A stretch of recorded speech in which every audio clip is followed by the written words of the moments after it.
अस्सलाम वालेकुम दोस्तों, जाहिद हेल्प हाउस नए चैनल के साथ नई वीडियो लेके हाजिर हुआ है। दोस्तों, इस चैनल को आप सब्सक्राइब कर लीजिए। ये मेरा नया चैनल है, इसमें मैं हर तरह की सऊदी अरब में रहने वाले दोस्तों के लिए वीडियोस अपलोड करता रहता हूं और इसके अलावा यूट्यूब या दीगर मोबाइल वगैरह की छोटी मोटी वीडियोज भी मैं इस पे अपडेट करता हूँ, जिससे आपकी इन्फॉर्मेशन में इजाफा होता है, आपको नई चीज सीखने में मिलती है। इसके अलावा दोस्तों, अगर आप मोबाइल वगैरह में कंप्यूटर नेटवर्किंग में इंटरेस्ट रखते हैं तो ये ऑनलाइन IT सोल्यूशन के नाम से चैनल है, इसको सब्सक्राइब कर लीजिए। यहाँ पे हर तरह की नेटवर्किंग मोबाइल्स की इन्फॉर्मेशन, आपको कंप्यूटर से कोर्सेज वगैरह की हर तरह की इंफॉर्मेशन यहाँ इस चैनल पे आपको मिल जाएगी। इसको आप जरूर सब्सक्राइब कीजिए। इस चैनल हेल्प हाउस को जरूर सब्सक्राइब कीजिए ताकि आपको हर तरह की इंफॉर्मेशन मिले। कोई भी क्वेश्चन है मुझे वीडियो में कमेंट्स करिए, मैं इंशाल्लाह फीडबैक दूंगा। मेरा व्हाट्सएप और ईमो नंबर है 0581014313। आप मुझसे इस नंबर पे कभी भी कॉन्टेक्ट करिए, इंशाल्लाह मैं आपको पूरी फीडबैक दूंगा। यहाँ पे हर तरह की इंफॉर्मेशन मैं आपको इस चैनल पे इंशाल्लाह दूंगा। दोस्तों, इस वीडियो में मैं आपको बताऊंगा कि खरूज पर जब आप जाते हैं तो क्या आपको इकामा साथ लेके जाना पड़ता है, साथ होना ज़रूरी है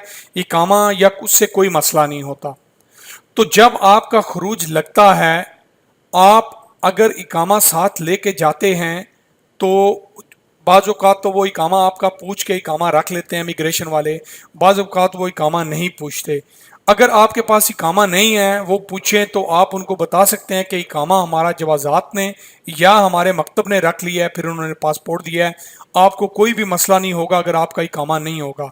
हम यहाँ पे जितने भी बंदों को भेजते हैं, सबके इकामे लेके फिर उनको भेजते हैं। अब वो लोग क्या करते हैं, बाज़ औक़ात जब खरूज लगने जाता है जवाज़ात में, या सिस्टम से कंपनियां या कफ़ील लगाते हैं, अगर नहीं लगते तो फिर जवाज़ात में जाते हैं वो, अगर उनका कोई प्रॉब्लम होता है और उस सिस्टम उनका ऑनलाइन एक्सेप्ट नहीं करता।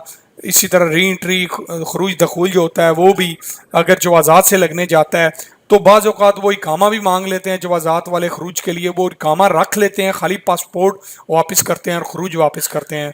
आपके पास अगर इकामा नहीं है तो कोई प्रॉब्लम नहीं है, यकीन मानिए आपको कोई भी नहीं पूछेगा, कोई मसला नहीं होगा। अगर आपकी कंपनी इकामा रखती है या आप भूल गए हैं इकामा खुद, या आपने अपने किसी हेड ऑफिस वगैरह में भेजा है और वापस नहीं आया, आपका खरूज आ गया, आपने टिकट करवाई हुई है, तो इकामे के बिना आप ट्रैवल कर सकते हैं, उसका कोई इशू नहीं बनता।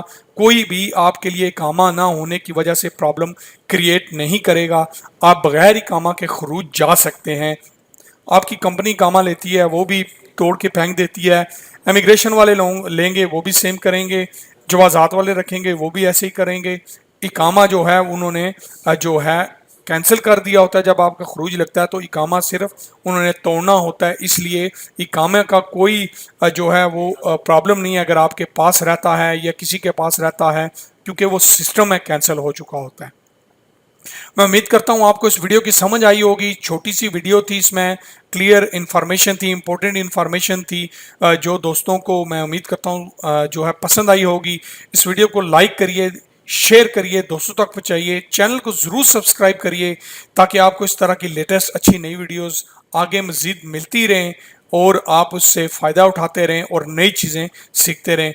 मिलेंगे नेक्स्ट वीडियो में। Thanks for watching.